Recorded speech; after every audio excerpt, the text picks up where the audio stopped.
deve ter ouvido que religião e política não se misturam, mas é verdade. Vamos começar falando sobre isso, Iago. Muito bem-vindo, obrigado por você ter aceitado esse convite para essa live, que, pessoal, presta atenção, faz parte de uma série de lives que a gente vai fazer nesse e em outros canais nessa semana, para chamar pessoas para um evento especial na terça-feira que vem à noite, às 8 horas da noite, com a Cris Corrêa, em que a gente vai falar sobre guerra cultural, a batalha pela sua mente e sobre como nós podemos analisar temas sociais e políticos de modo equilibrado, de modo saudável, à luz da Bíblia e da fé cristã. Muito bem-vindo, Iago. O Iago, pessoal, ele é teólogo, ele é pastor batista, ele é criador desse canal fantástico, Dois Dedos de Teologia. Ele tem vídeos fantásticos, documentários sensacionais, muito bem produzidos lá no canal dele do YouTube. Eu sou um seguidor, um acompanhador, um apoiador, um fã dele. Ele é pastor da Igreja Batista Manaim. Se você é de Fortaleza, Ceará, um dia separa no seu um domingo seu para você ir lá conhecer. Tá só dando uma balançadinha aqui, para conhecer lá a igreja do Iago Martins, lá em Fortaleza. Ele é formado em teologia, ele tem pós em neurociência pela Mackenzie, ele também fez estudos aí relacionados à Escola Austríaca de Economia e hoje é doutorando em teologia pública pelo Fuller Theological Seminary. Espetáculo. E a gente vai conversar com o Iago, que já estudou, escreveu, falou muito sobre isso lá no canal dele, sobre política e sobre fé. E aí, Iago, vamos começar então por essa introdução. Política e religião se misturam.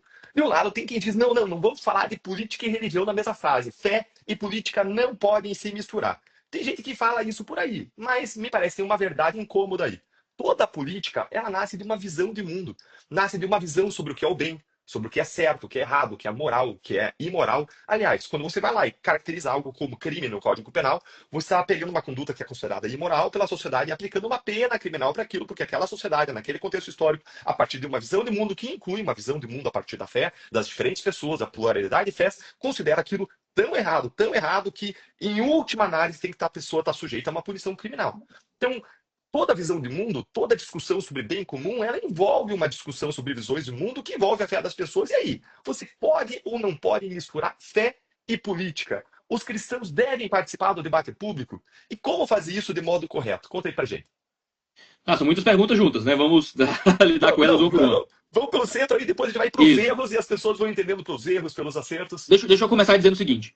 A relação entre política e religião, ela é uma relação muito antiga e já ligada ao mundo desde sua origem, digamos assim. Muitos teóricos seculares vão argumentar que o poder político se justificou ao longo da história pelo poder religioso. Você pode pensar desde o mundo antigo, você vai ter Rousseau, você vai ter Jacques Ellul, você vai ter vários teólogos, Levi-Strauss, por exemplo, o principal teólogo vai fazer isso, teórico vai fazer isso, discutindo sobre como o poder político encontrou justificativa, antes de tudo, no poder religioso. E existem até teorias que vão argumentar que o politeísmo nasceu das guerras políticas.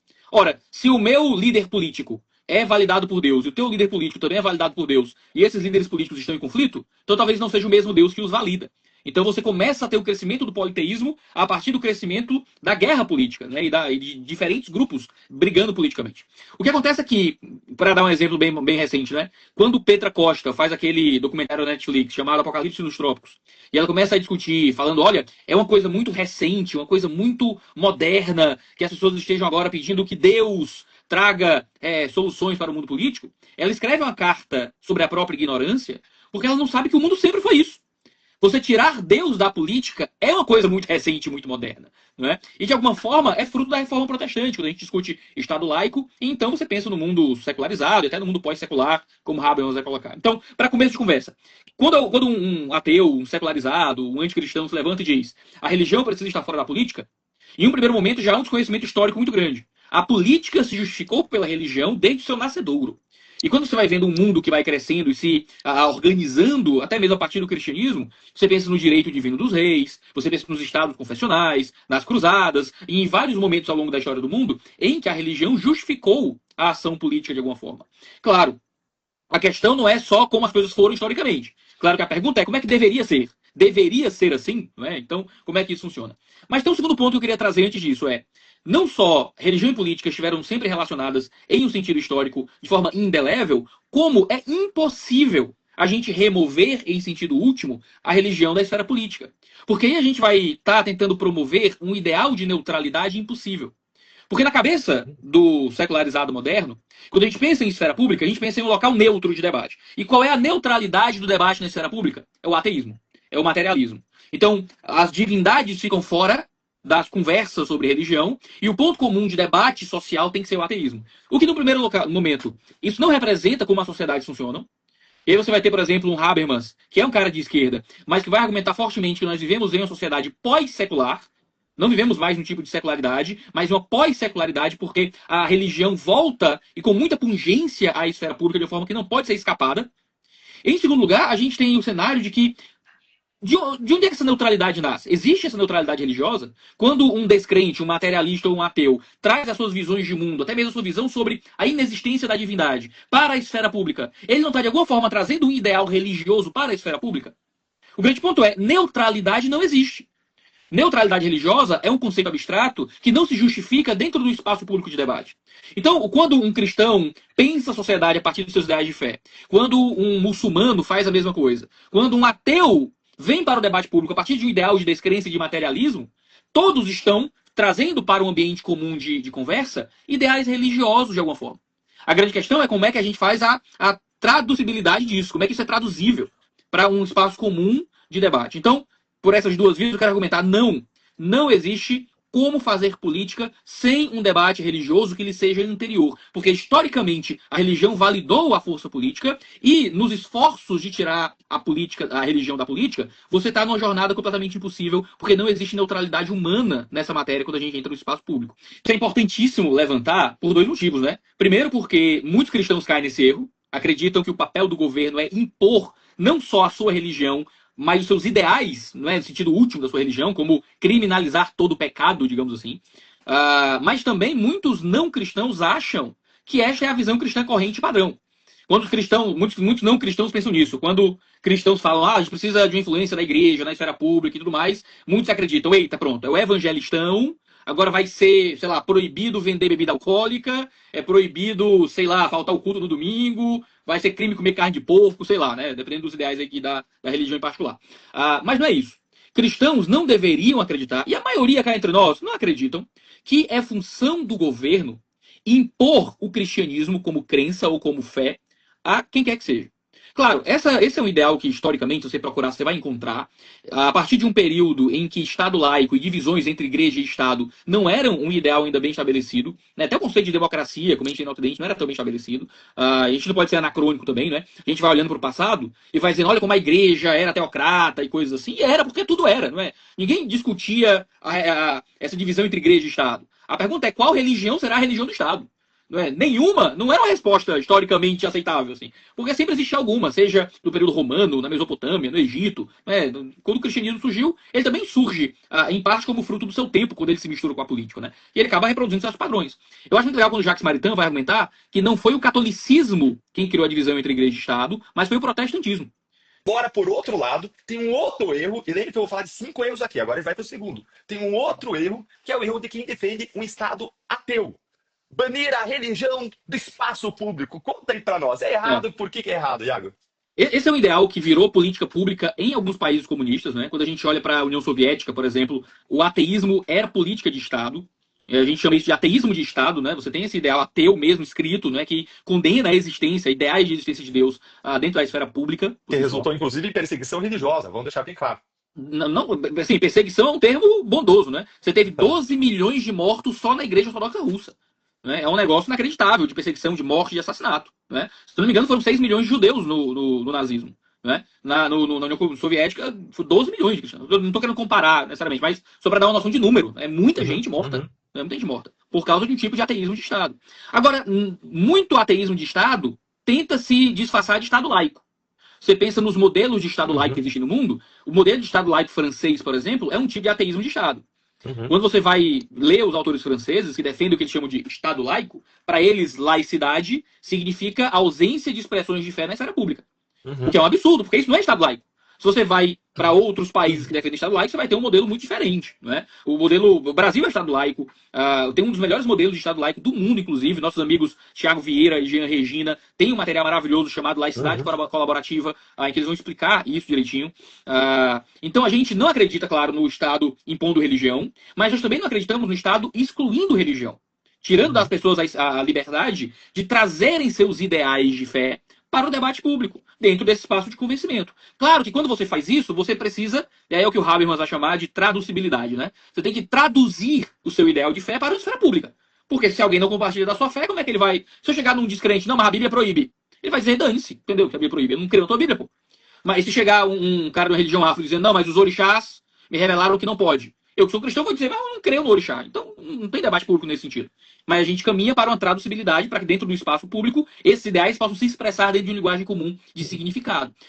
Terceiro erro. Todo governo é demoníaco. Política é coisa do diabo, para usar o título do livro do Marcel Van Hatten, com quem, aliás, a gente também vai fazer uma live sobre esses temas na sexta-feira. Vai acompanhando aqui no Instagram, que a gente vai ter live aí praticamente todo dia, até sexta, sobre esses temas. E depois, na terça-feira à noite, anota na sua agenda, terça-feira à noite, semana que vem, Guerra Cultural, a Batalha pela Sua Mente, às 8 horas da noite. E aí, Iago, todo governo é demoníaco? Conta aí pra gente. Olha, às vezes a tentação é dizer que sim, sabe? Quando a gente olha para o que está acontecendo Alguns aí em políticos, volta. pelo menos, são os demônios personificados, é o que parece, né? Dá Não, vontade. cara, chega uma hora que a gente vai olhando assim e fica maluco. Cara, política é coisa do diabo, não tem jeito, né? E eu vou dizer, claro, muitas vezes a gente sente que o Brasil é ingovernável, né? A gente vota nos bons e os caras não conseguem fazer nada, e aí é golpe em cima de golpe, é o golpe que você levou bem perdendo aí o seu cargo, é um absurdo de desrespeito com a democracia brasileira. E você, cara, isso é contra o capeta, não pode ser de Deus isso aí, né? Dá um desespero. Mas veja, quando a gente age assim, quando esse desespero toma conta da gente ao ponto da gente achar que a política em nível último é sempre uma expressão demoníaca, a gente não consegue criar diferença entre bons e maus governos, entre bons e maus candidatos, não é? A gente tem Apocalipse 13, que mostra que o anticristo vai usar as forças do diabo, não é? Para poder validar o seu governo, mas ao mesmo tempo nós temos Romanos 13, que mostra que o governo, quando ele age corretamente, louvando os bons e punindo os maus, é uma expressão do serviço de Deus para comum. Não é? Então, a gente tem que entender que existem duas forças de representação em conflito se expressando por meio das forças políticas o tempo inteiro. Por um lado, essa função de diáconos, é o termo de Romanos para falar do governo, né? Ou mesmo liturgos, não é? Você tem ali um governo que é instrumento de Deus para o serviço da sociedade, mas quando ele anda contra a liberdade das pessoas, anda perseguindo os indivíduos, ele se torna uma expressão do diabo. Então, todo governo é do diabo? Eu diria o seguinte, todo governo está debaixo da possível influência do diabo, quando ele sai do caminho do bem. Mas quando um governo age para produzir o bem na sociedade, ele se torna um ministro de Deus para o serviço dos seres humanos. Então, a gente tem que sempre lembrar disso. É um discernimento bíblico importante, como o Bruno comentou aqui. A gente tem esse cenário sempre em competição. Um governo pode ser mais demoníaco do que outro, em certo sentido. Agora, a gente tem que sempre lembrar o seguinte: o governo é uma instituição cheia de descrentes. É uma instituição presente no mundo caído. E o reino de Deus não é deste mundo. Então a gente tem que lembrar que quando a gente fala das forças políticas, a gente está falando de forças que estão sempre debaixo da atuação do mal, do poder temporal. Então quando cristãos entram nessa esfera, eles estão indo no terreno do inimigo, em certo sentido. Né? Estão indo em um ambiente extremamente deletério, corrupto, com muita expressão de opressão espiritual mesmo. Né? Uhum. Então a gente precisa sempre ter isso em mente. O governo é sempre... A política é coisa do capeta? Não é. A política é a administração do bem comum. Era para ser uma coisa boa, para o bem da sociedade. Mas é tomada pelo mal muitas vezes, principalmente quando seus representantes são pessoas que não são pessoas da mesma fé, digamos assim. E às vezes se diz da mesma fé, mas o tipo de política que aplica é uma política que também provém deste mundo, muitas vezes. Né? É um desafio muito difícil. Eu não quero também cair nessa retórica e dizer, vote só em crente, e qualquer crente vai ser Deus, e aí você vai ter pastor sendo preso por corrupção também. Né? Infelizmente, isso acontece. Mas a gente precisa ter essa noção de que existe uma batalha espiritual que afeta todos os poderes desse mundo. Para a justiça. E agora vamos para o quarto dos 5 erros que a gente vai abordar. Quarto ponto. Igreja só pode evangelizar e não pode falar sobre sociedade ou tema político. E aí, Iago, como é que é essa história? É importante que a gente considere o seguinte: a igreja ela tem uma missão dada por Deus. Tem um livro muito legal do Ray Gilbert chamado Qual a Missão da Igreja, em que ele vai argumentar que a nossa missão, acima de qualquer coisa, é pregar o evangelho. Ponto. Não é? É trazer as pessoas ao reino de Deus. Ponto. Essa é a missão da igreja. Agora, a igreja é composta por quem? Né? Por cidadãos que, se estão debaixo de uma democracia ocidental, possuem participação pública. E nesta participação pública, nós votamos e agimos em sociedade a partir dos nossos valores também. E nisso a igreja acaba tendo um papel civil. Como parte da sociedade, a igreja ajuda a construir realidades, ao construir, né, a realidade do seu bairro, da sua comunidade, ajudando as pessoas a viverem, né, uma vida diferente. Quando a igreja começa um trabalho social, começa um trabalho com os pobres, com as mulheres, com as crianças, a igreja está fazendo um trabalho que, em certo sentido, é considerado político. Né? Nossa igreja junta umas 70 crianças, 50 crianças às vezes, 100 crianças às vezes, aos sábados à tarde, onde a gente dá comida, onde a gente faz jogos, a gente canta músicas, prega a palavra. As crianças estariam na rua, lá na periferia, e agora estão lá na igreja, né, no ambiente mais seguro. seguro, sem estar exposto à droga, ou o que é que seja. Isso é um trabalho que, em certo sentido, seria considerado político, não é? Um serviço para a sociedade, para a polis, em certo sentido. A questão é, a igreja deveria se furtar desse trabalho porque a função dela não é política? Claro que não. Nós trabalhamos para a polis também. A gente deveria estar só evangelizando e não fazendo nenhum bem social? Claro que não. Por quê? Porque existe um mandamento de evangelizar, mas o mandamento do amor também se expressa em fazer o bem. E fazer o bem inclui o evangelismo acima de qualquer coisa, obviamente. Mas fazer o bem também significa administrar a vida social para o serviço. Por isso que às vezes eu fico muito preocupado quando a linguagem bíblica de governo e de domínio acaba mal interpretada e a gente lê domínio em Gênesis como a ideia de controle opressivo, né? Quando eu acredito que a função da igreja de domínio social não é a função de controle opressivo, mas é a função de serviço. Nós estamos servindo a sociedade.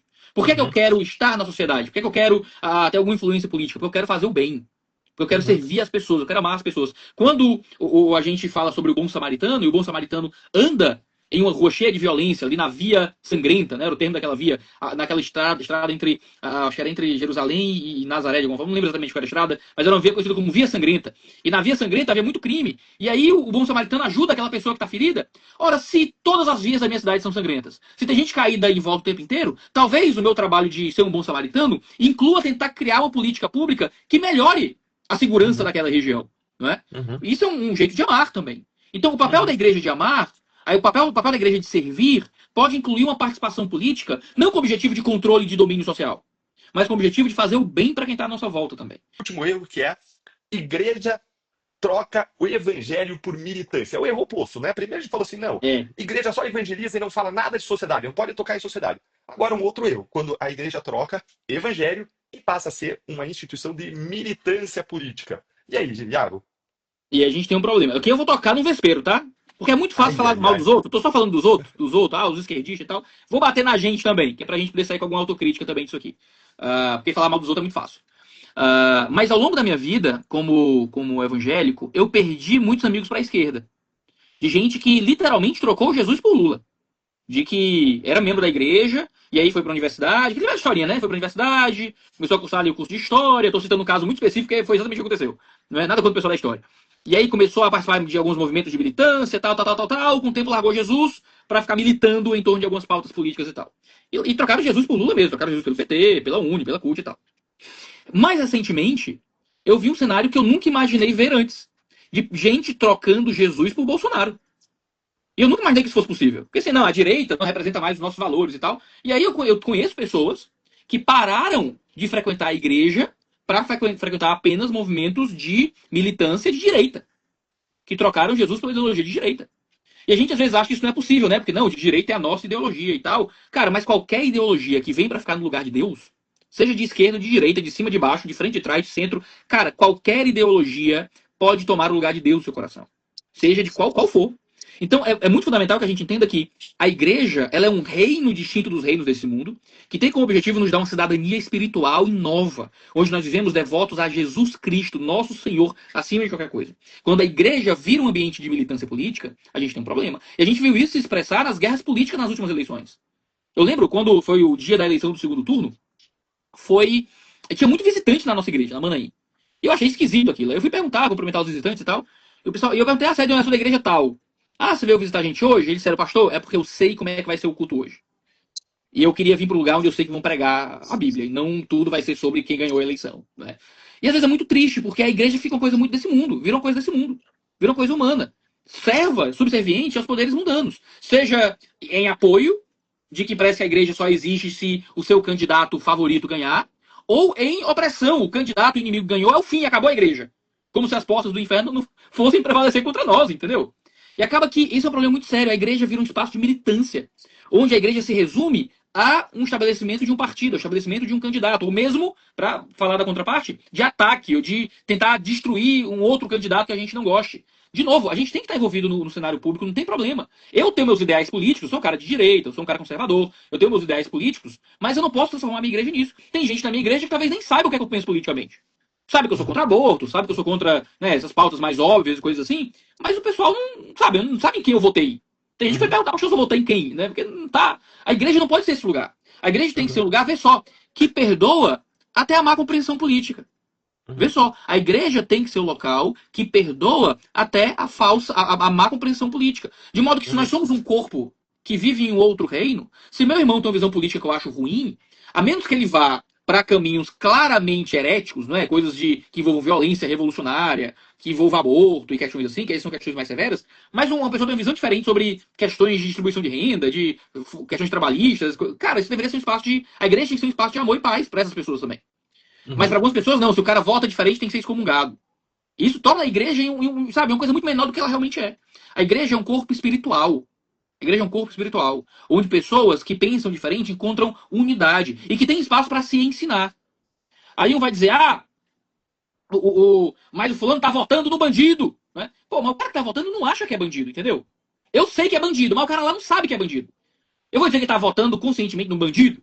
Eu posso sentar com ele, conversar, a gente vai discutir, vai chegar ali, mas a gente vai se amar assim de qualquer coisa. Porque o cara que tá Uhum. numa visão política diferente da minha, não é uma pessoa necessariamente má. Ou talvez seja tão mal quanto eu, né, em certo sentido. A graça, a maravilha de termos um Cristo vivo que está acima de tudo e de todos, é que nós temos um Deus, um rei e um líder, um governante, que está acima de todos os governantes desse mundo. E é a ele que nós respondemos. Eu acho maravilhoso quando Paulo, escrevendo aos Filipenses, ele usa a linguagem da cidadania, né? Exerçam cidadania e tal, tal, tal. E ele vai dizer, porque do céu esperamos o nosso Salvador. O termo Salvador ali é soter, né? Que é a palavra que era usada para os governantes. Uhum. E vê só, para Paulo, a nossa expectativa de um salvador, ali a palavra usada para os políticos, é Jesus. Uhum. Então a gente tem que ter isso muito claro dentro da gente. Quem é o nosso governante acima de tudo? É Cristo. Quem é o nosso rei? É Cristo. Quem é o nosso presidente? É Cristo. Todos os grupos humanos são menores. E eu prefiro um candidato a outro, obviamente. Eu prefiro uma ideologia a outra, obviamente. Mas seja quem esteja no poder, seja quem esteja no governo, seja o que quer que aconteça, eu tenho certeza que meu Cristo continua vivo, continua Amém. governando sobre o Uhum. mundo, continua me dando Uhum. paz, continua me dando paz. Sei que políticos melhores vão nos dar uma vida melhor. Uhum. Políticos piores vão nos dar uma vida pior.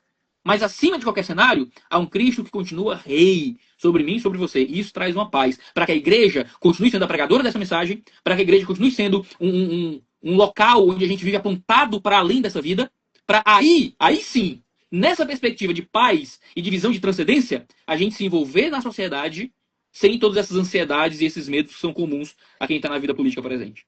Você tocou num ponto muito importante agora, Iago. A gente já passou bastante tempo, eu quero me encaminhar para o final. A gente ainda tem que responder a importante questão sobre se os evangélicos são ou não uma ameaça. Mas você tocou num ponto muito crucial agora, que é a questão da frustração. Como que o cristão faz para não cair numa frustração que leve ele a uma omissão, a um conformismo, dizendo assim: não, isso é uma coisa. Eu vou trabalhar aqui pela evangelização, eu vou trabalhar para cuidar da minha fé, da minha família, mas isso aí eu estou frustrado, está tudo errado, e cai num conformismo, numa omissão.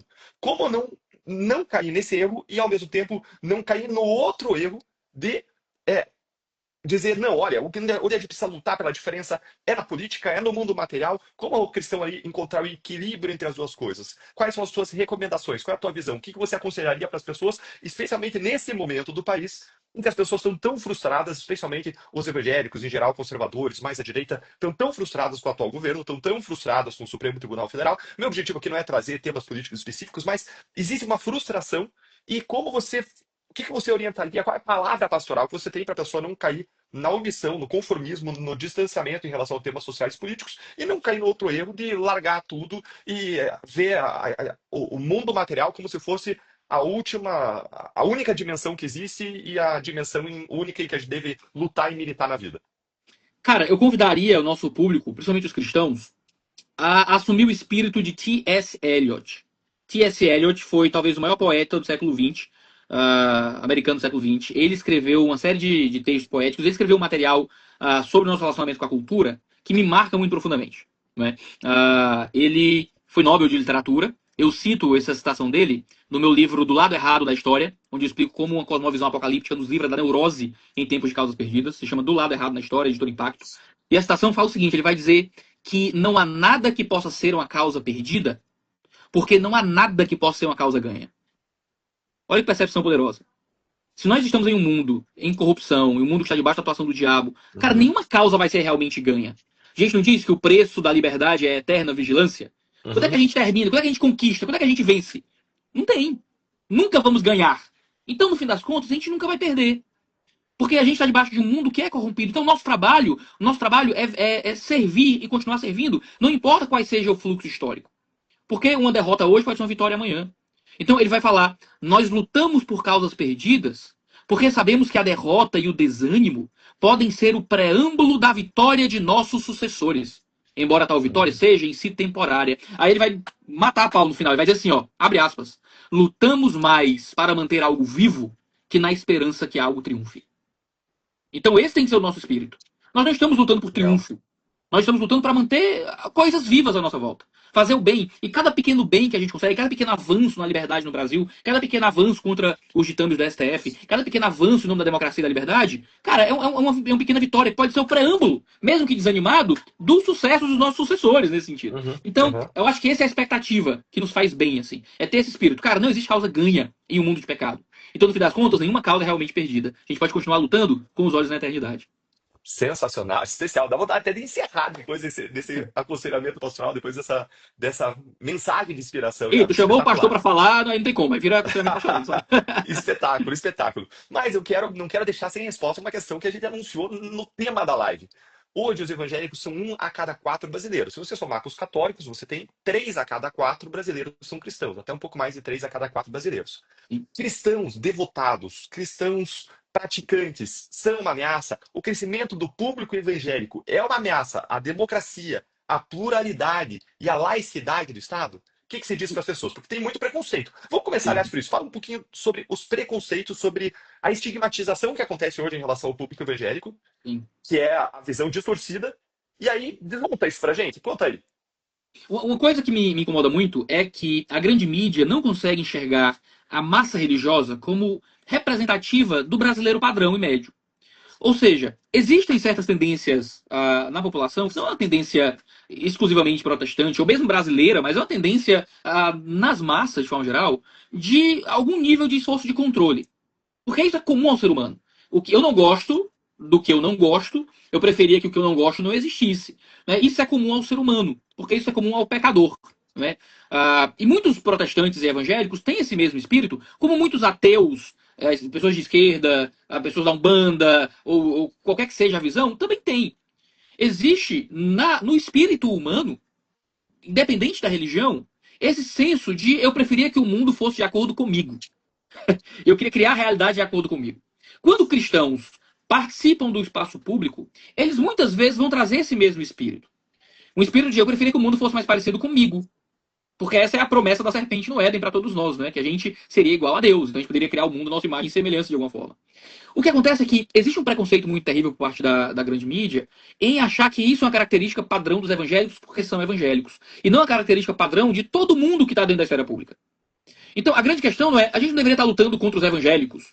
A gente deveria estar lutando contra espíritos autoritários, que está em alguns evangélicos, que está em alguns não evangélicos, que está em membros da grande mídia, que está em gente de esquerda e gente de direita. Porque isso é da natureza humana, Tá da bastante em nossa natureza. Brasília. Está bastante em Brasília, que é entre nós. Bastante em Né, Brasília. bastante. Então, pô, pensa no pessoal mesmo assim, na grande mídia, no pessoal de esquerda, no pessoal do jornalismo e tal. Poxa, muitos deles representam esse mesmo espírito. Até no espírito anti-evangélico, muitas vezes. Então, quando eles olham para os evangélicos, olha só, esses evangélicos querem nos dominar. Muitas vezes é só assim, quem queria dominar era eu. Mas eles querem dominar também. Né? Então, vira esse conflito. O que é que a gente deveria estar fazendo? É lutando contra qualquer espírito antidemocrático, seja ele onde ele estiver. Qualquer espírito de autoritarismo, seja ele onde ele estiver. Qualquer espírito antirrepublicano, anticonstitucional, onde quer que ele esteja. Seja no STF, seja no governo de direita, seja no governo de esquerda, seja nos ateus ou nos crentes. Porque esse é um espírito que está aí como um espírito no nosso tempo, que deveria ser alvo da inimizade de todos. Evangélicos deveriam militar contra esse espírito, ateus contra esse espírito, católicos contra esse espírito, a direita contra esse espírito. Bom, na minha opinião, isso é muito, muito mais parte do espírito da esquerda, mas aí já é um outro assunto. Mas, pessoas da esquerda democrática deveriam lutar contra esse espírito também. Né? Porque existe, por incrível que pareça, para a maioria do nosso público, existe uma esquerda de tendência democrática também, né? Que deveria lutar contra esse espírito. Para todos nós lutarmos por um mundo mais plural, que forneça liberdade para que o convencimento faça parte das coisas. Então, evangélicos são inimigos da democracia? Não. Evangélicos são um risco para o ambiente democrático? De forma nenhuma. Pelo contrário, a gente tem esse debate aqui entre dois evangélicos, tentando produzir cada vez mais compreensão entre os evangélicos sobre o nosso espaço na sociedade, mas também para gerar para o grande público essa compreensão de que evangélicos não estão aqui para impor um evangelistão contra ninguém. Mas enquanto nós discutimos a partir da nossa visão de mundo, a gente não está fazendo nada diferente do que qualquer outra pessoa faz. Né? Deveria fazer parte do tratamento democrático essa possibilidade. Perfeito. Iago, obrigado demais pelo seu tempo, por sua Eu dedicação, por agradeço. trazer seu conhecimento, colocar a serviço das pessoas para ampliar essa visão.